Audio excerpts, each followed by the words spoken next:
auxiliaires sont les ennemis des insectes problématiques au niveau des cultures sur nos campagnes. Donc l'intérêt d'en avoir un nombre important dans nos champs est particulièrement intéressant pour l'agriculteur, étant donné que ça peut réduire le nombre de traitements ou d'interventions.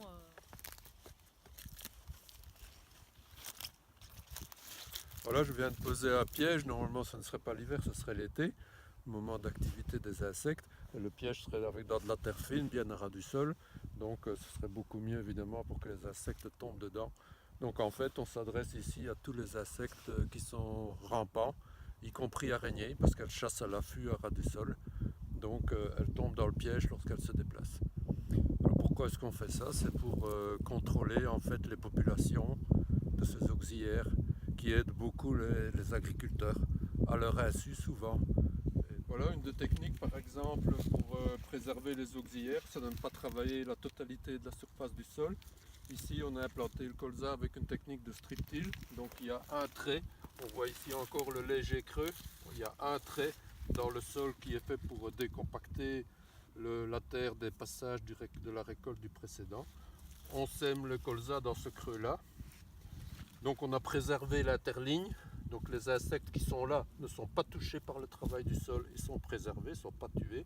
Et en plus pour leur donner de la nourriture, on a tous les résidus de culture de l'an passé, plus autre chose qu'une monoculture de colza. Ici on a une lentille, on en a encore là, on a une févrole. Donc tout ça à terme, lorsque ça va se décomposer après le gel, ça va avoir une source d'alimentation. Donc on a préservé l'habitat et on leur donne à manger.